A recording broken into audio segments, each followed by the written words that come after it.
जय माता दी। मेरे सभी प्यारे दोस्तों, मैं लक्ष्मी शर्मा बड़ों को चरण स्पर्श, छोटों को प्यार और बराबर वालों को दिल से नमस्कार करती हूँ।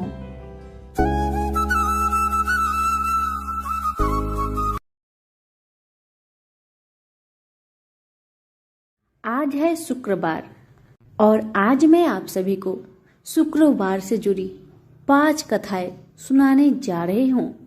किसी गांव में एक साहूकार रहता था।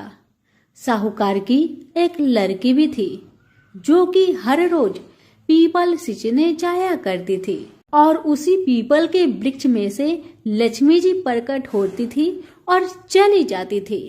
एक दिन लक्ष्मी जी ने साहूकार की बेटी से कहा, तू मेरी सहेली बन जा। यह सुनकर लड़की ने कहा कि मैं अपने पिता से पूछकर कल आऊंगी। साहूकार की बेटी अपने घर को आई और अपने पिता को सारी बात कह सुनाई। तब उसके पिता ने कहा, बेटी ये हो न हो, माँ लक्ष्मी है, तू उन्हें अपना सहेली बना ले। दूसरे दिन वह लड़की फिर से पीपल सींचने गई। तब पीपल के वृक्ष में से लक्ष्मी जी निकल कर आई और कहा, सहेली बनेगी? तो लड़की ने कहा, हाँ मैं बनूंगी। और तब से दोनों सहेली बन गए। अब जब सहेली बन गए तो लक्ष्मी जी ने उसको खाने का न्योता दिया। घर आकर लड़की ने अपने माँ बाबा से कहा कि मेरी सहेली ने मुझे खाने का न्योता दिया है। तब माँ बाबा ने कहा कि सहेली को जिमने जाइयो, पर घर को संभाल कर जाइयो। तब वह लक्ष्मी जी के यहाँ जिमने गई तो लक्ष्मी जी ने उसे साल 2 साला ओढ़ने के लिए दिया। रुपए दिए, सोने की चौकी, सोने की थाली में 36 प्रकार का भोजन करा दिया। जिम कर जब वह जाने लगी तो लक्ष्मी जी ने पल्ला पकड़ लिया और कहा, कल मैं भी तेरे घर जिमने आऊंगी। तो लड़की ने कहा, ठीक है दोस्त, आ जाना। बेचारी घर आकर चुपचाप उदास बैठ गई। तब पिता ने पूछा, बेटी सहेली के यहाँ जिम कर आ गई, पर तुम उदास क्यों हो, बताओ। तब बिटिया ने कहा, पिताजी मेरे को लक्ष्मी जी ने इतना दिया, अनेक प्रकार के भोजन कराए, पर अब माँ लक्ष्मी मेरे घर जिमने आएगी तो मैं कैसे उनको जिमा पाऊंगी। अपना घर में तो कुछ भी नहीं है। तब उसके पिता ने कहा कि गोबर मिट्टी से चौका लगाकर घर की सफाई कर लेना। 4 मुख वाला दिया जलाकर लक्ष्मी जी का नाम लेकर रसोई में बैठ जाना। लड़की सफाई करके लड्डू लेकर बैठ गई। उसी समय एक रानी नहा रही थी। उसका 9 लक्खा हार चील उठाकर ले गई और उसके घर वह 9 लक्खा हार डाल गई, उसका लड्डू ले गई। बाद में वह हार को तोड़कर बाजार में गई और सामान लाने लगी। तो सुनार ने पूछा कि क्या क्या चाहिए। तब उसने कहा कि सोने की चौकी, सोने का थाल, साल 2 साला दे दे, मोहर दे और सारी सामग्री दे। 36 प्रकार का भोजन हो जाए इतना सामान दे। सारी चीजें लेकर बहुत तैयारी करी और रसोई बनाई। तब गणेश जी से कहा कि लक्ष्मी जी को बुलाओ। आगे आगे गणेश जी और पीछे पीछे लक्ष्मी जी आई। उसने फिर चौकी डाल दी और कहा, सहेली चौकी पर बैठ जा। जब लक्ष्मी जी ने कहा, सहेली चौकी पर तो राजा रानी के भी मैं नहीं बैठी, किसी के भी नहीं बैठी, तो उसने कहा कि मेरे यहाँ तो बैठना ही पड़ेगा। फिर लक्ष्मी जी चौकी पर बैठ गई। तब उसने बहुत खातिर की। जैसे लक्ष्मी जी ने करी थी वैसे ही उसने करी। लक्ष्मी जी उस पर प्रसन्न हो गई। घर में खूब रुपए एवं लक्ष्मी हो गई। साहूकार की बेटी ने कहा, मैं अभी आ रही हूँ, तुम यहीं बैठे रहना। और वह चली गई। लक्ष्मी जी गई नहीं और चौकी पर बैठी रही। उसको बहुत दौलत दी। हे लक्ष्मी माता, जैसे तुमने साहूकार की बेटी को दिया वैसे सबको देना। कहानी सुनते, हुक्कारा भरते अपने सारे परिवार को दियो। पीहर में देना, ससुराल में देना, बेटे पोते को देना। हे लक्ष्मी माता, सबका कष्ट दूर करना, दरिद्रता दूर करना, सबकी मनोकामनाएं पूर्ण करना। तो प्रेम से बोलिए लक्ष्मी माता की जय हो। वैभव लक्ष्मी की व्रत कथा लाखों की जनसंख्या को अपने में समेटे कुशीनगर एक महानगर था। जैसे कि अन्य महानगरों की जीवनचर्या होती है, वैसा ही कुछ यहाँ भी था। यानी बुराई अधिक, अच्छाई कम, पाप अधिक, पुण्य कम।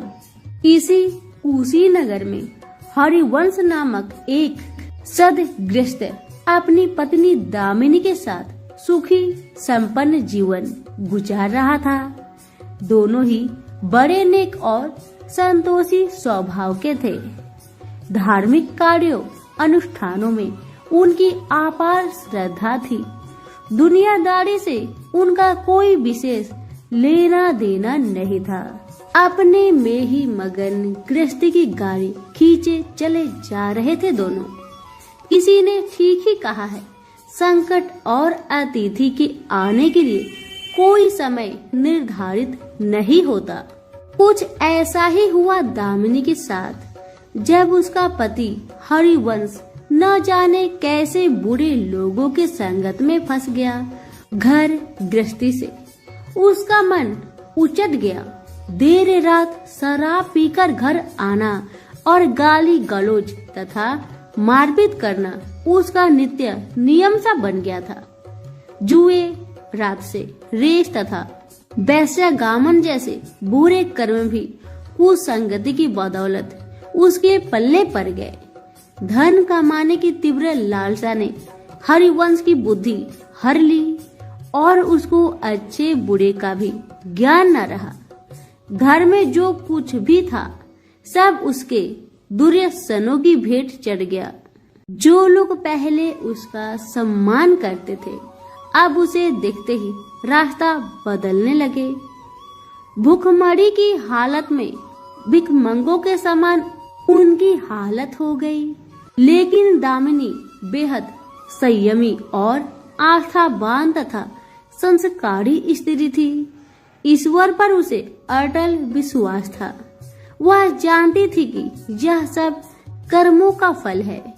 दुख के बाद सुख तो एक दिन आना ही है। इस आस्था को मन में लिए वह इस भक्ति में लीन रहती और प्रार्थना करती कि उसके दुख शीघ्र दूर हो जाए। समय का चक्र अपनी रफ्तार से चलता रहा। अचानक एक दिन दोपहर के समय द्वार पर हुई दस्तक की आवाज सुनकर दामिनी की तंद्रा भंग हुई। अतिथि सत्कार के भय मात्र से उसकी अंतर आत्मा कांप उठी, क्योंकि घर में अन्न का एक दाना भी नहीं था जो अतिथि की सेवा में अर्पित किया जा सकता। फिर भी संस्कारों की ऐसी प्रबलता थी कि उसका मन अतिथि सत्कार को उद्धत हो उठा। उसने उठकर द्वार खोला। देखा सामने एक दिव्य पुरुष खड़ा था। बड़े बड़े घुंघराले श्वेत केश, चेहरे को ढकी हुई लहराती दाढ़ी, गेरुए वस्त्र का आवरण पहने उसके चेहरे से तेज टपका पड़ रहा था। आंखों मानो अमृत वर्षा सी कर रही थी। उस दिव्य पुरुष को देखकर दामिनी को अपार शांति का अनुभव हुआ और वह उसे देखते ही समझ गई कि आगात वास्तव में कोई पहुंचा हुआ सिद्ध महात्मा है। उसके मन में अतिथि के प्रति गहन श्रद्धा का भाव उमड़ पड़े और वह उसे सम्मान सहित घर के भीतर ले गई। दामिनी ने जब उसे फटे हुए आसन पर बैठाया तो वह मारे लज्जा के जमीन में गरसी गई। उधर वह संत पुरुष दामिनी की ओर एकटक निहारे जा रहा था। घर में जो कुछ भी बचा खूचा था दामिनी ने अतिथि की सेवा में अर्पित कर दिया, पर उसने इस पर कोई ध्यान नहीं दिया। वह तो बस दामिनी को यूं निहारे जा रहा था मानो उसे कुछ याद दिलाने की चेष्टा कर रहा हो। जब तक देर तक दामिनी कुछ न बोली तो उसने कहा, बेटी मुझे पहचाना नहीं क्या? उसका यह प्रश्न सुनकर दामिनी जैसे सोते से जागी और अत्यंत संकुचाते हुए मृदुल स्वर में बोली, महाराज मेरी धृष्टता को क्षमा करें, जो आप जैसे दिव्य पुरुष को मैं पहचान कर भी नहीं पहचान पा रही हूँ।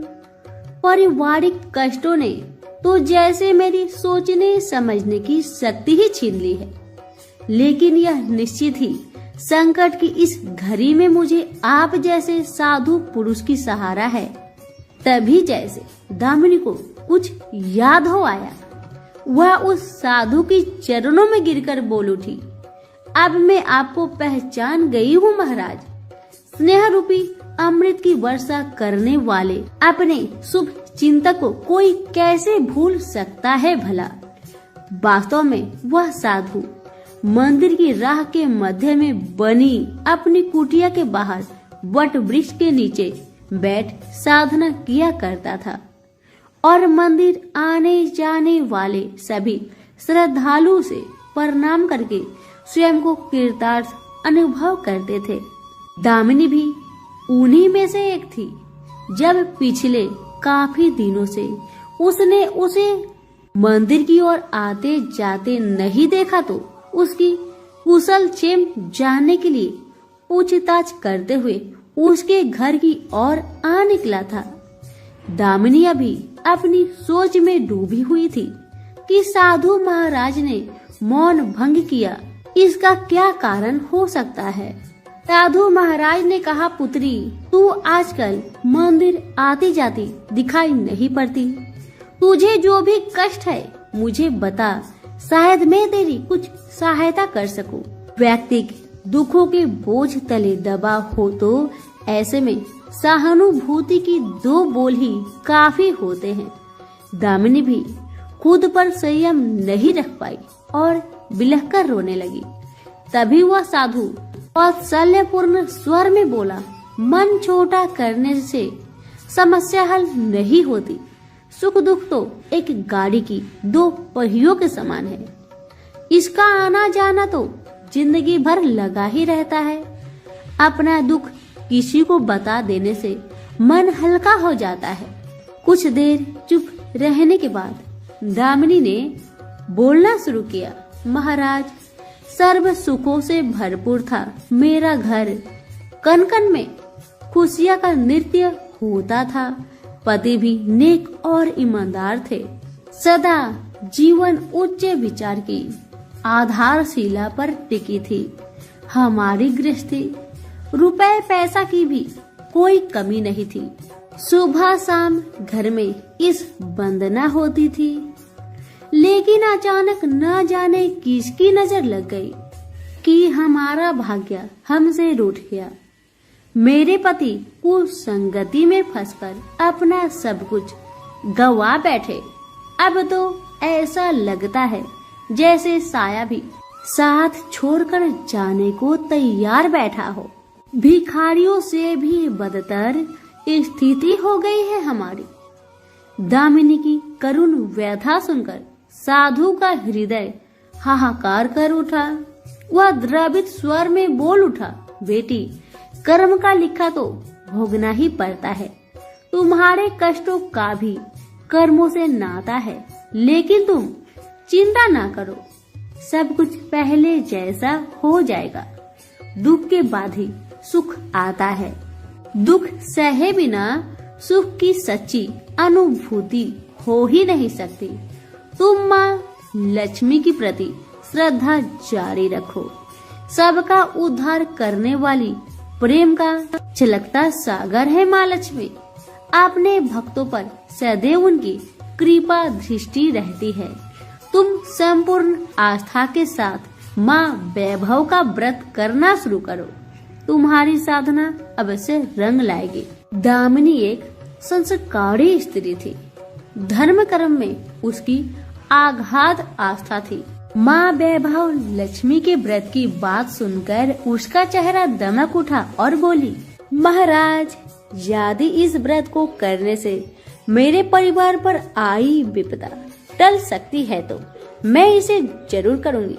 आप मुझे बताएं कि इस व्रत को कब और कैसे किया जाए। साधु महाराज दामिनी की भक्ति भावना देखकर प्रसन्न होकर बोले, बेटी, सारे जगत का कल्याण करने वाली माँ वैभव के व्रत की विधि में जनक कल्याणार्थ तुम्हें बताने जा रहा हूँ। प्रत्येक शुक्रवार को यह व्रत किया जाता है। सर्वप्रथम जितने शुक्रवार को यह व्रत करना हो उसका संकल्प लेकर माँ वैभव को मन ही मन प्रणाम करे। स्नान आदि से निवृत्त होकर स्वच्छ धवल वस्त्र पहनकर पूरब दिशा की ओर मुंह करके आसन पर बैठे। सामने एक चौकी पर चावल की एक ढेरी लगाकर उस पर पानी से भरा हुआ कलश रखे, जो तांबे का होना चाहिए। कलश को कटोरी से ढक दे और उस कटोरी में कोई भी स्वर्ण भूषण रखे। सोना न हो तो चांदी का आभूषण रखे, वह भी पास न हो तो रुपए का सिक्का भी काम दे सकता है। शुद्ध घी का दीपक तथा अगरबत्ती जलाए और मन ही मन पूर्ण श्रद्धा के साथ माँ वैभव लक्ष्मी का जाप करते रहे। श्री यंत्र माँ लक्ष्मी का प्रिय यंत्र है, उसे सत सत नमन करे। श्री यंत्र उपलब्ध ना हो तो पुस्तक में दिए गए स्वरूप से काम चल जाएगा। साथ ही माँ वैभव लक्ष्मी के सभी स्वरूप को नमस्कार करे। कटोरी में रखे गहने या रुपए पर हल्दी, कुमकुम तथा अक्षत अर्पित करे। कोई भी मिष्ठान प्रसाद रूप में रखे। संभव ना हो पाए तो गुड़ या शक्कर से भी काम चल सकता है। फिर श्रद्धा पूर्वक माँ की आरती करके 14 बार प्रेम सहित बोले, जय माँ वैभव लक्ष्मी, जय माँ वैभव लक्ष्मी। माँ वैभव लक्ष्मी मेरी मनोकामना पूरी करे, ऐसा संकल्प लेकर सच्चे मन से माँ से विनती करे। प्रसाद बांटे और स्वयं भी ग्रहण करे। दिन में एक बार स्वास्तिक भोजन करे। यदि संभव हो तो उपवास रखे। पूजा में रखा गहना या रुपया लाल कपड़े में लपेटकर सुरक्षित रख ले, या आगे आने वाले शुक्रवारों को पूजा में काम आएगा। कलश में भरा जल तुलसी के पौधे को समर्पित कर दे तथा अक्षत पंछियों को आहार स्वरूप में डाले। ऐसी शास्त्रोक्त विधि से व्रत करने वालों को शीघ्र फल मिलता है। साधु महाराज के मुख रविंद से यह वृत्तांत सुनकर दामिनी पुलकित हो उठी। उनके चरण स्पर्श कर उत्साहित स्वर में बोली, अब लगे हाथ उद्धापन की विधि भी बता दे महाराज, इसके बिना तो व्रत अधूरा ही रह जाएगा। अवश्य बेटी, कहकर साधु महाराज उद्धापन की विधि बताने लगे। चाहे जितने भी शुक्रवार प्राय 11 या 21 व्रत करने की संकल्प ले लिया हो, लेकिन मन में माँ वैभव लक्ष्मी के प्रति श्रद्धा तथा आस्था बराबर बनी रहनी चाहिए। जिस दिन अंतिम शुक्रवार का व्रत हो, उस दिन शास्त्रोक्त विधि से उद्धापन किया जाता है। अन्य शुक्रवारों की भांति ही इस दिन भी पूजन करें। हाँ, प्रसाद रूप में खीर अवश्य रखे। पूजा के बाद नारियल फोड़कर 7 कुंवारी कन्याओं के चरण धोकर कुमकुम का तिलक लगाकर पूजन करें। उन्हें सामर्थ्य अनुसार दक्षिणा दे और माँ वैभव लक्ष्मी व्रत की पुस्तक उपहार स्वरूप भेंट में दे। फिर प्रसाद के रूप में खीर वितरित करे। अब माँ वैभव लक्ष्मी के सभी स्वरूप को मन ही मन नमन करते हुए कहे, हे माँ, यदि मैं शुद्ध तथा निर्मल हृदय से आपकी स्तुति करते हुए वैभव लक्ष्मी व्रत विधि विधान अनुसार पूर्ण की हो तो मेरी मनोकामना अवश्य पूरी करना। संतानहीनों को संतान देने वाली, दुखियों का दुख हरने वाली, अखंड सौभाग्य का वरदान देने वाली, कुंवारी कन्याओं को मनचाहा वर दिलाने वाली माँ वैभव लक्ष्मी आपकी महिमा अपरंपार है। आपने हर वक्त की विपत्तियां हर कर उन्हें सुख समृद्धि प्रदान करना। साधु महाराज से वैभव लक्ष्मी व्रत का शास्त्रोक्त ज्ञान प्राप्त करके दामिनी भाव विभोर हो उठी। उसे अपने भीतर एक अनोखे तथा असीमित आत्मबल का संचार होता महसूस हुआ। उसने भी माँ वैभव लक्ष्मी के 21 व्रत आते शुक्रवार से शुरू करने का संकल्प लेकर साधु महाराज को आदर सहित विदा किया और मन ही मन माँ वैभव लक्ष्मी का स्तुति गान करने लगी। 2 दिन बाद ही शुक्रवार आ गया। उससे पहले रात दुखों की मारी दामिनी ठीक से सो भी नहीं सकी। माँ वैभव लक्ष्मी के व्रत करने से उसकी समस्याएं का अंत हो जाएगा, यह सोचकर वह मुंह अंधेरे ही उठ बैठी और स्नान आदि कर स्वच्छ वस्त्र धारण किए। आसन पर पूर्व दिशा की ओर मुंह करके दामिनी ने अपने सम्मुख रखा चौकी पर चावल की छोटी सी ढेरी बनाकर उस पर तांबे का कलश रखा। लेकिन जब स्वर्ण भूषण रखने की बात आई तो धर्म संकट में पड़ गई। सारे गहने पति के दुर्व्यसनों की भेंट चढ़ चुकी थी। विवाहित स्त्री थी जो मंगलसूत्र भी उतार कर नहीं रख सकती थी और कोई गहना भी तो नहीं था। तभी उसे उन नन्ही पायलों का याद हो आया जो उसने अपनी आने वाली संतान के लिए बनवा कर रखा था और पति की निगाहों से भी बचा कर रखा था। उसने झटपट वह पायल निकाली और गंगा जल से धोकर उन्हें शुद्ध करके कलश पर रखी। कटोरी में डाल दिया। डिब्बे की तली में से बची कुची शक्कर निकालकर उसे प्रसाद के रूप में रखा और विधि अनुसार व्रत किया। सर्वप्रथम उसने अपने पति को प्रसाद दिया। आने वाला पूरा सप्ताह बड़ी ही हंसी खुशी से बीता।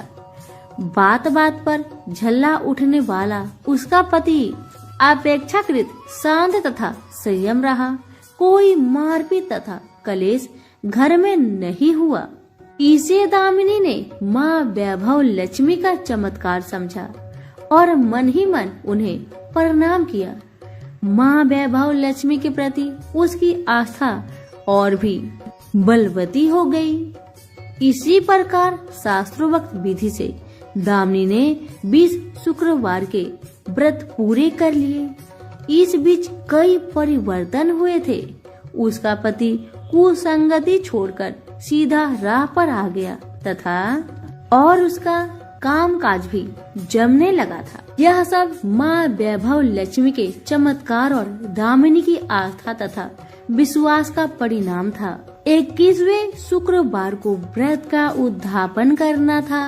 साधु महाराज के वचन अब भी मानो दामिनी के कानों में गूंज रहे थे। उनकी बताई विधि के अनुसार ही दामिनी ने शास्त्रोक्त विधि से उद्यापन किया। 7 कुंवारी कन्याओं को भोजन कराकर दक्षिणा दी। आसपास की सौभाग्यवती स्त्रियों में प्रसाद तथा माँ वैभव लक्ष्मी व्रत कथा की पुस्तकें वितरित की। माँ वैभव लक्ष्मी की हर स्वरूप को प्रणाम किया और कहा, आपकी महिमा निराली है माँ। आपने मेरे सारे दुख हर लिए, मेरे सभी मनोकामनाएं पूर्ण कर दी। मेरा उजरा घर फिर से बस गया। मेरा यह नया जीवन आप ही की देन है। माँ, मैं आजीवन आपकी पूजा अर्चना करूंगी और दूसरों को भी आपकी महिमा से अवगत कराकर वैभव लक्ष्मी के व्रत रखने के लिए प्रेरित करूंगी। प्रेम से बोले, जय माँ वैभव लक्ष्मी, आपकी सदा ही जय हो। माँ अन्नपूर्णा की व्रत कथा। तो आइए सुनते हैं माँ अन्नपूर्णा की यह कथा। एक समय की बात है। काशी निवासी धनंजय की पत्नी का नाम सुलक्षणा था। उसे अन्य सब सुख प्राप्त थे, केवल निर्धनता ही उसके दुख का ही कारण था। यह दुख उसे हर समय सताता था। एक दिन सुलक्षणा पति से बोली, स्वामी, आप कुछ उद्यम करो तो काम चले, इस प्रकार कब तक काम चलेगा। सुलक्षणा की बात धनंजय के मन में बैठी और वह उसी दिन विश्वनाथ शंकर जी को प्रसन्न करने के लिए बैठ गया और कहने लगा, हे देवाधिदेव विश्वेश्वर, मुझे पूजा पाठ कुछ आता नहीं है, केवल तुम्हारे भरोसे बैठा हूँ। इतनी विनती करके वह 2-3 दिन भूखा प्यासा बैठा रहा। यह देखकर भगवान शंकर ने उसके कान में अन्नपूर्णा अन्नपूर्णा अन्नपूर्णा इस प्रकार 3 बार कहा। यह कौन है, क्या कह गया? इसी सोच में धनंजय पड़ गया कि मंदिर से आते ब्राह्मण को देखकर पूछने लगा, पंडित जी, अन्नपूर्णा कौन है? ब्राह्मणों ने कहा, तू अन्न छोड़ बैठा है, सो तुझे अन्न की बात ही सूझती है। जा घर जाकर अन्न ग्रहण कर। धनंजय घर गया, स्त्री से सारी बात कही। वह बोली, नाथ, चिंता मत करो कि स्वयं शंकर जी ने यह मंत्र दिया है, वे स्वयं ही खुलासा करेंगे। आप फिर जाकर उनकी आराधना करो। धनंजय फिर जैसा का तैसा पूजा में बैठ गया। रात्रि में शंकर जी ने आज्ञा दी, कहा तू पूर्व दिशा में चला जा। वह अन्नपूर्णा का नाम जपता जाता और रास्ते में फल खाता, झरनों का पानी पीता जाता। इस प्रकार कितने ही दिनों तक चलता गया। वहां उसे चांदी सी चमकती वन की शोभा देखने में आई। सुंदर सरोवर देखने में आया। उसके किनारे कितनी ही अप्सराएं झुंड बनाए बैठी थी। एक कथा कहती थी और सब माँ अन्नपूर्णा इस प्रकार बार बार कहती थी। यह अगहन मास की उजेली रात्रि थी और आज से ही व्रत का आरंभ था। जिस शब्द की खोज करने वह निकला था, वह उसे वहां सुनने को मिला। धनंजय ने उनके पास जाकर पूछा, हे देवियों, आप यह क्या करती हो? उन सब ने कहा, हम सब माँ अन्नपूर्णा का व्रत करती हैं। धनंजय बोला, व्रत करने से, पूजा करने से क्या होता है? या किसी ने किया भी है? इसे कब किया जाए? कैसा व्रत है और कैसी विधि है? मुझे भी कहो। वो कहने लगी, इस व्रत को सब कोई कर सकते हैं। 21 दिन तक के लिए 21 गांठ का सूत लेना चाहिए। 21 दिन यदि ना बने तो 1 दिन उपवास करे। यह भी ना बने तो केवल कथा सुनकर प्रसाद ले। निराहार रहकर कथा पढ़े। कथा सुनने वाला कोई ना मिले तो पीपल के पत्तों को रख, सुपारी या घृत कुमारी वृक्ष को सामने कर, दीपक को साक्षी कर, सूर्य, गाय, तुलसी या महादेव को बिना कथा सुनाए मुख में दाना न डाले। यदि भूल से कुछ पड़ जाए तो 1 दिवस फिर उपवास करे। व्रत के दिन क्रोध ना करे और झूठ ना बोले। धनंजय बोला, इस व्रत के करने से क्या होगा? वो कहने लगी, इसके करने से अंधों को नेत्र मिले, लूलों को हाथ मिले, निर्धन के घर धन आए, बाझिन को संतान मिले, मूर्ख को विद्या आए। जो जिस कामना से व्रत करे माँ उसकी इच्छा पूरी करती है। वह कहने लगा, बहन मेरे भी धन नहीं, विद्या नहीं, कुछ भी तो नहीं है। मैं तो दुखिया ब्राह्मण हूँ, मुझे इस व्रत का सूत दोगी? उन्होंने कहा, हाँ भाई, तेरा कल्याण हो, तुझे देगी। ले इस व्रत का मंगल सूत्र ले। धनंजय ने व्रत किया। व्रत पूरा हुआ। सभी सरोवर में से 21 खंड की स्वर्ण सीढ़ी, हीरा मोती जरी प्रकट हुई। धनंजय जय अन्नपूर्णा, जय अन्नपूर्णा कहता जाता था।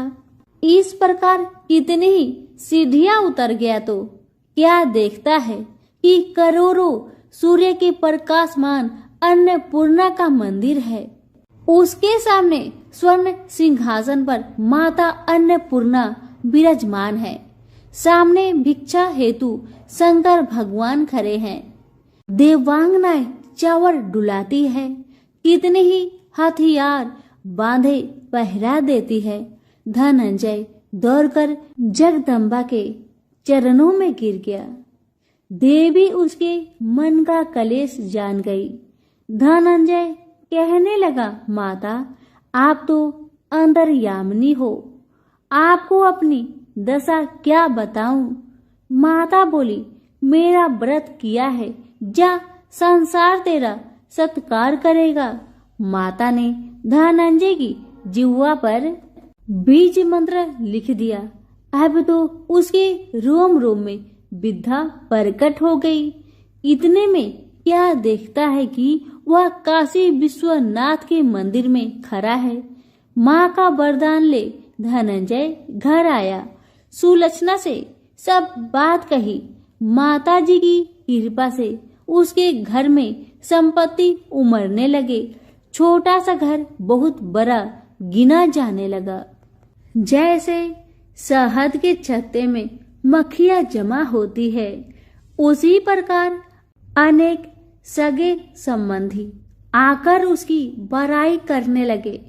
कहने लगे, इतना धन और इतना बड़ा घर, सुंदर संतान नहीं तो इस कमाई का कौन भोग करेगा? सुलक्षणा से संतान नहीं है, इसीलिए तुम दूसरा विवाह करो। अनिच्छा होते हुए भी धनंजय को दूसरा विवाह करना पड़ा और सती सुलक्षणा को स्वार्थ का दुख उठाना पड़ा। इस प्रकार दिन बीतते गए। फिर अगहन मास आया। नए बंधन से बंधे पति से सुलक्षणा ने कहलाया कि हम व्रत के प्रभाव से सुखी हुए हैं, इस कारण यह व्रत छोड़ना नहीं चाहिए। यह माता जी का प्रताप है जो हम इतने संपन्न और सुखी हैं। सुलक्षणा की बात सुन धनंजय उसके यहाँ आया और व्रत में बैठ गया। नई बहू को इस व्रत की खबर नहीं थी।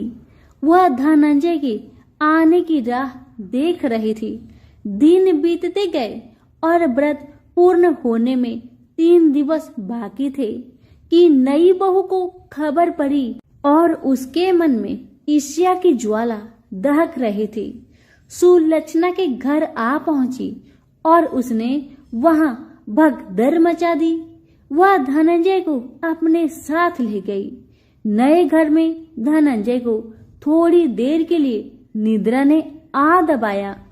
इसी समय नई बहू ने उसका व्रत का सूत तोड़कर आग में फेंक दिया। अब तो माता जी का कोप जाग गया।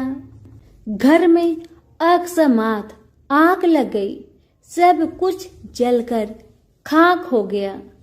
सुलक्षणा जान गई और पति को फिर अपने घर ले आई। नई बहू रूठकर पिता के घर जा बैठी। पति को परमेश्वर मानने वाली सुलक्षणा बोली, नाथ घबराना नहीं, माता जी का कृपा अलौकिक है। पुत्र कुपुत्र हो जाता है पर माता कुमाता नहीं होती। अब आप श्रद्धा और भक्ति से आराधना शुरू करो, वे जरूर हमारा कल्याण करेगी। धनंजय फिर माता के पीछे पड़ गया। फिर वही सरोवर सीधी प्रकट हुई, उसमें माँ अन्नपूर्णा कहकर वह उतर गया। वहां जा माता जी के चरणों में रुदन करने लगा। माता प्रसन्न हो बोली, यह मेरे स्वर्ण की मूर्ति ले, उसकी पूजा करना, तू फिर सुखी हो जाएगा। जा, तुझे मेरा आशीर्वाद है। तेरी स्त्री सुलक्षणा ने श्रद्धा से मेरा व्रत किया है, उसे मैंने पुत्र दिया है।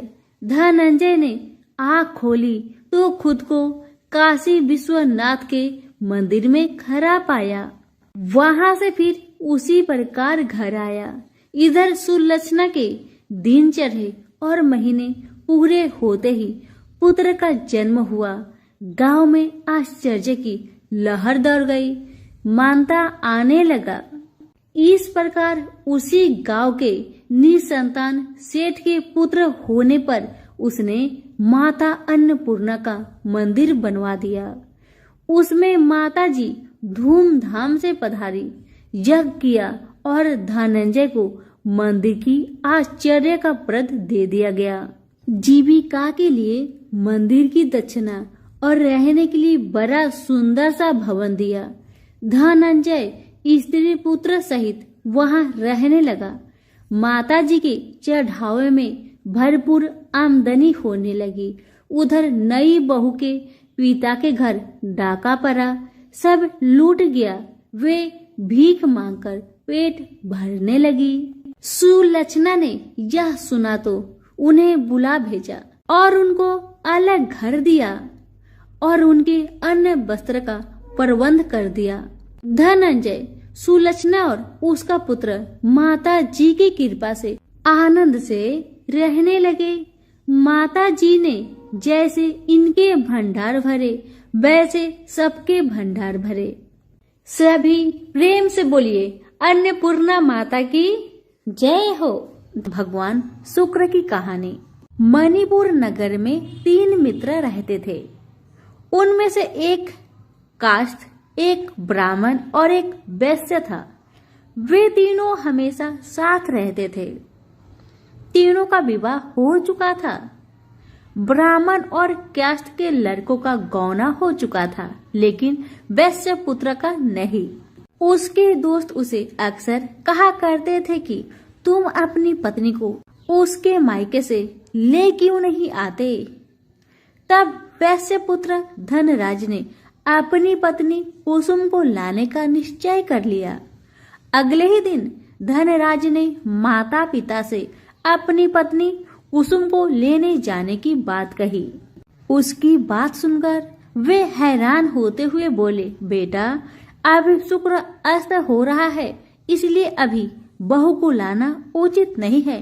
कुछ दिन ठहरो, रुक जाओ। लेकिन धनराज नहीं माना। वह कुसुम को लाने ससुराल पहुंच गया। ससुराल में धनराज की खूब आवभगत की गई। धनराज ने कुसुम को विदा करने के लिए कहा तो उसके सास ससुर बोले, बेटा, अभी शुक्र अस्त हो रहा है, ऐसे में लड़की को विदा नहीं करते। कुछ दिन ठहर जाओ, फिर हम कुसुम को खुशी खुशी विदा कर देंगे। लेकिन धनराज वहां भी जीत पर अड़ गया और कुसुम को लेकर ही वहां से विदा हुआ। धनराज कुसुम को जब अपने घर ले जा रहा था तो अचानक बैल तेजी से भागने लगी। रास्ते में पत्थर से टकराने से गाड़ी की पहिया टूट गया। फलस्वरूप कुसुम को काफी चोट लग गई। दोनों को आगे की यात्रा पैदल ही करनी पड़ी। सुनसान रास्ते से गुजरते हुए डाकुओं ने उन्हें लूट लिया। उनका सारा धन, आभूषण और वस्त्र छीन लिया। इसी तरह से वे अपने घर पहुंचे। दूसरे ही दिन घर में धनराज के बिस्तर पर सांप चढ़ गया और उसे डस लिया। सेठ जी ने बड़े बड़े चिकित्सक बुलाए, मगर कोई भी चिकित्सक जहर उतारने में सफल नहीं हुआ। दूर दूर से सपेरे बुलाए गए, लेकिन कोई भी धनराज को नहीं बचा सका। धनराज की मृत्यु हो गई। उसी समय पंडितों ने सेठ जी को एक बात बताई कि आपके बेटे ने शुक्र अस्त होने पर बहू को विदा कर लाने की भूल की है। यदि आप शुक्रवार की पूजा अर्चना करें और बहू शुक्रवार का व्रत करे तथा कथा सुनकर प्रसाद ग्रहण करे तो शुक्र देवता की अनुकंपा से धनराज पुनः जीवित हो सकता है। सेठ जी ने पंडितों की बात मानकर अपने मृत बेटे और बहू को वापस उसके ससुराल भेज दिया। कुसुम ने अपने घर पहुंचकर भगवान शुक्र की श्रद्धा पूर्वक व्रत और पूजा पाठ की। उसने अपनी पति की गलती के लिए शुक्र देवता से क्षमा मांगी। उसके फलस्वरूप धनराज जीवित उठा। धनराज के जीवित हो जाने से घर में खुशियां भर गई। उधर धनराज के माता पिता ने बेटे के जीवित होने का समाचार सुना तो शुक्रवार का व्रत किया और गरीबों को अन्न, वस्त्र और धन का दान दिया। शुक्र के उदय होने पर धनराज अपनी पत्नी कुसुम के साथ घर लौट आया। दोनों पति पत्नी शुक्रवार का विधिवत व्रत करते हुए शुक्र की पूजा करने लगे। उनके घर में धन्य धान्य की वर्षा होने लगी। उनके सभी कष्ट दूर होते चले गए। परिवार में सभी आनंद पूर्वक रहने लगे। हे शुक्र देवता, जैसे आपने धनराज पर कृपा करी उसी तरह मेरी ये कथा सुनने वाले, कहने वाले सभी के परिवार पर अपनी कृपा बनाए रखे। तो सभी प्रेम पूर्वक बोले, शुक्रदेव की जय हो, वैभव लक्ष्मी माता की जय हो। कथा। किसी गांव में अनेक लोग रहा करते थे और सभी अपने अपने कामों में मग्न रहते थे। किसी को किसी का चिंता फिक्री परवाह था ही नहीं। सब अपने से ही मतलब रखते थे। इसी कारण से भजन कीर्तन, भक्ति भाव, दया माया, परोपकार जैसे संस्कार कम हो गए। उस गांव में बुराइयां बढ़ गई थी। शराब, जुआ, रेस, व्यभिचार, चोरी, डकैती वगैरह बहुत गुना शहर में होता रहता था। इसके बावजूद उस गांव में कुछ अच्छे लोग भी रहा करते थे। ऐसे ही लोगों में शीला और उनके पति की गृहस्थी मानी जाती थी। शीला बहुत धार्मिक प्रवृत्ति की थी और उसका स्वभाव संतोषी था। उनका पति भी विवेकी और सुशील था। शीला और उसका पति कभी किसी की बुराई नहीं किया करते थे और प्रभु भजन में अच्छी तरह समय व्यतीत करते थे। शहर के लोग उनकी गृहस्थी की सराहना करते थे। देखते ही देखते दिन बीतने लगा, समय बदल गया। शीला का पति बूढ़े लोगों से दोस्ती कर बैठा। अब होना क्या था वो तो हम सभी जानते हैं। अच्छे संगति का असर हमेशा अच्छा ही होता है, बुरा संगति का असर हमेशा बुरा ही होता है। इसलिए हमें हमेशा अच्छे संगति से संगत रखना चाहिए, बुरे से नहीं। अब जब शीला का पति बूढ़े लोगों से दोस्ती कर बैठा, अब वह जल्द से जल्द करोड़पति बनने का ख्वाब देखने लगा। इसलिए वह गलत रास्ते पर चल पड़ा। फलस्वरूप वह रोडपति बन गया। कहा जाता है ना, लालच बुरी बला है, इसीलिए लालच नहीं करना चाहिए। अपना ईमानदारी और मेहनत से आगे बढ़ना चाहिए।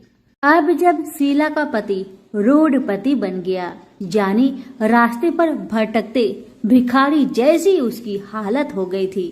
शराब, जुआ, रेस, चरस, गांजा वगैरह बुरी आदतों में शीला का पति भी फंस चुका था। दोस्तों के साथ उसे भी शराब की आदत बुरी तरह लग गई थी। इस प्रकार उसने अपना सब कुछ रेस जुए में गवा दिया। अब तो शीला अपने पति के बर्ताव से बहुत दुखी रहने लगी, किंतु उसे भगवान पर भरोसा था कि सब कुछ ठीक हो जाएगा। यही सोचकर वह अपने पति के बुरे बर्ताव को सहने लगी। शीला अपना अधिकांश समय प्रभु की भक्ति में बिताने लगी। अचानक एक दिन दोपहर को उनके द्वार पर किसी ने दस्तक दिया। शीला ने द्वार खोलकर देखा कि एक माजी खड़ी थी। उनके चेहरे पर अलौकिक तेज निखर रहा था। उनकी आंखों में से मानो अमृत की वर्षा हो रहा था। उनका भव्य चेहरा करुणा और प्यार से छलक रहा था। उनको देखते ही शीला के मन में अपार शांति छा गई। सारी चिंता मिट गई। शीला के रोम रोम में आनंद छा गया। शीला उस माजी को आदर के साथ अपने घर ले आई। दुख का बात यह था कि शीला के घर में बैठाने के लिए कुछ भी नहीं था कि माजी को किस पर बैठाया जाए। बेचारी यह सोच विचार के उसने एक सकुचाकर एक फटी हुई चादर पर उनको बिठाया और शीला ने कहा, माजी, मेरे घर में और कुछ भी नहीं है जो मैं आपको बैठा सकूं, इसलिए माँ मुझे माफ करना। मैं आपको फटी हुई चादर पर बैठा रही हूँ। माँ तो शीला की बातों से मंद मंद मुस्कुरा रही थी। माँ तो शीला की हर कहानी को जानती थी कि उसका पति उसके साथ कैसा व्यवहार कर रहा है। बेचारी कितने दुख में है। शीला के बातें सुन माजी प्रेम भरी शब्दों से बोली, शीला, क्यों मुझे तुमने पहचाना नहीं? हर शुक्रवार को लक्ष्मी जी के मंदिर में भजन कीर्तन के समय मैं ही तो वहां आती हूँ। इसके बावजूद शीला कुछ नहीं समझ पा रही थी। फिर माजी ने कहा, तुम बहुत दिनों से मंदिर नहीं आ रही हो, अतः मैंने सोचा चलो मैं ही देख लेती हूँ। माजी के अति प्रेम भरे शब्दों से शीला का हृदय पिघल गया। उसकी आंखों में आंसू आ गए और वह बिलख बिलख कर जोर जोर से रोने लगी। शीला को रोते देखकर माजी ने कहा, बेटी, सुख और दुख तो धूप और छाव जैसे होते हैं। धैर्य रखो बेटी, धैर्य रखो। और तुझे क्या परेशानी है, मुझे सारी परेशानी बता दे। माजी के व्यवहार से शीला को काफी संबल मिला और सुख की आस में उसने माजी को अपनी सारी दुख की कहानी सुना दी। कहानी सुनकर माजी ने कहा, कर्म की गति न्यारी होती है। हर इंसान को अपने कर्म भुगतने ही पड़ते हैं। इसलिए बेटी, तू चिंता मत कर। अब तू कर्म भुगत चुकी है। अब तुम्हारे सुख के दिन अवश्य आएगी। तू माँ लक्ष्मी जी की भक्त है। माँ लक्ष्मी जी तो प्रेम और करुणा की अवतार है। वे अपनी भक्तों पर हमेशा ममता छिड़कती है। इसलिए तू धैर्य रखकर माँ लक्ष्मी का व्रत कर। इससे सब कुछ ठीक हो जाएगा। तुम्हारा दुख दर्द सब समाप्त हो जाएगा और तुम्हारे घर में अन्न धन का भंडार भर जाएगा। बस श्रद्धा भक्ति से माँ लक्ष्मी का व्रत करो। माँ जी की बात सुन शीला पूछने लगी, माँ, व्रत की विधि तो मुझे पता नहीं। तब माँ जी ने उसे व्रत की सारी विधि भी बताई। माँ जी ने कहा, बेटी, माँ लक्ष्मी जी का व्रत बहुत सरल है। उसे वर लक्ष्मी व्रत या वैभव लक्ष्मी व्रत कहा जाता है। यह व्रत करने वाले की सब मनोकामना पूरी होती है। वह सुख संपत्ति और यश प्राप्त करता है। शीला यह सब सुनकर आनंदित हो उठी। शीला ने संकल्प करके आंखें खोली तो सामने कोई नहीं था। वह विस्मित हो गई कि माजी कहाँ गई? अभी तो माजी मेरे सामने खड़ी थी। शीला को तत्काल यह समझने में देर नहीं लगी कि माजी कोई और नहीं, साक्षात माँ लक्ष्मी ही थी। दूसरे दिन शुक्रवार था। सवेरे स्नान करके स्वच्छ कपड़े पहनकर शीला ने माजी द्वारा बताई विधि से पूरे मन से श्रद्धा भक्ति से व्रत किया और आखिर में प्रसाद वितरण हुआ। यह प्रसाद पहले पति को खिलाया। प्रसाद खाते ही पति के स्वभाव में फर्क पड़ गया। माँ लक्ष्मी की कृपा से उसका पति जिस दिन प्रसाद खाया उस दिन अपनी पत्नी को मारा पीटा नहीं, सताया भी नहीं। शीला को बहुत अच्छा लगा। शीला के मन में तो अब पहले से भी ज्यादा वैभव लक्ष्मी व्रत के लिए श्रद्धा बढ़ गई। शीला ने पूर्ण श्रद्धा भक्ति के साथ 21 शुक्रवार तक वैभव लक्ष्मी व्रत किया। 21वें शुक्रवार को माँ जी के कहे मुताबिक उद्धापन विधि करके 7 स्त्रियों को वैभव लक्ष्मी व्रत की 7 पुस्तक उपहार में दी। फिर माता जी के धन लक्ष्मी स्वरूप की छवि को बंधन करके भाव से मन ही मन प्रार्थना करने लगी। हे माँ धन लक्ष्मी, मैंने आपका वैभव लक्ष्मी व्रत करने की मन्नत मानी थी, वह व्रत आज पूर्ण किया है। हे माँ, मेरी हर विपत्ति को दूर करो, हमारा सबका कल्याण करो। जिसे संतान ना हो माँ, उसे संतान देना। सौभाग्यवती स्त्री का सौभाग्य को माँ अखंड रखना। कुंवारी लड़कियों को मन भावन पति देना। जो आपका यह चमत्कारी वैभव लक्ष्मी व्रत करे, उनकी सब विपत्ति को दूर करना, सभी को सुखी रखना। हे माँ, आपकी महिमा अपार है। ऐसा बोलकर लक्ष्मी जी के धन लक्ष्मी स्वरूप की छवि को प्रणाम किया। व्रत के प्रभाव से शीला का पति अच्छा इंसान बन गया और अब शीला का पति मेहनत करके व्यवसाय करने लगा। उसने तुरंत शीला की गिरवी रखे गहने छुड़ा लिए। घर में धन की बाढ़ सी आ गई। घर में पहले जैसी सुख शांति छा गई। वैभव लक्ष्मी व्रत का प्रभाव देखकर मोहल्ले की दूसरी स्त्रियां भी विधि पूर्वक वैभव लक्ष्मी व्रत करने लगी। सभी प्रेम से बोले, वैभव लक्ष्मी माता की जय हो। आइए अब जानते हैं वैभव लक्ष्मी व्रत का उद्धापन विधि। 7, 11 या 21 जितने भी शुक्रवार की मन्नत मांगी हो, उतने शुक्रवार तक यह व्रत पूरी श्रद्धा तथा भावना के साथ करना चाहिए। आखिरी शुक्रवार को इसका शास्त्रीय विधि के अनुसार उद्धापन करना चाहिए। आखिरी शुक्रवार को प्रसाद के लिए खीर बनानी चाहिए। जिस प्रकार हर शुक्रवार को हम पूजन करते हैं, वैसे ही करना चाहिए। पूजन के बाद माँ के सामने एक श्रीफल फोड़े। फिर कम से कम 7 कुंवारी कन्या या सौभाग्यशाली स्त्रियों को कुमकुम का तिलक लगाकर माँ वैभव लक्ष्मी व्रत कथा की किताब की एक प्रति उपहार में देनी चाहिए और सबको खीर का प्रसाद देना चाहिए। इसके बाद माँ लक्ष्मी जी को श्रद्धा सहित प्रणाम करना चाहिए। फिर माता जी के धन लक्ष्मी स्वरूप की छवि को बंधन करके भाव से मन ही मन प्रार्थना करे, हे माँ धन लक्ष्मी, मैंने आपका वैभव लक्ष्मी व्रत करने की मन्नत मानी थी, यह व्रत आज पूर्ण किया है। हे माँ, हमारी मनोकामना पूर्ण करे, हमारी हर विपत्ति को दूर करे, हम सबका कल्याण करे। जिसे संतान ना हो उसे संतान देना। सौभाग्यवती स्त्री का सौभाग्य अखंड रखना। कुंवारी लड़की को मन भावन पति देना। जो आपका यह चमत्कारी वैभव लक्ष्मी व्रत करे, उनकी सब विपत्ति दूर करना, सभी को सुखी करना। हे माँ, आपकी महिमा अपार है, आपकी जय हो। ऐसा बोलकर लक्ष्मी के धन लक्ष्मी स्वरूप की छवि को प्रणाम करे। आज की कथा यहीं पर समाप्त हुई। सभी प्रेम से बोलिए, वैभव लक्ष्मी माता की जय हो।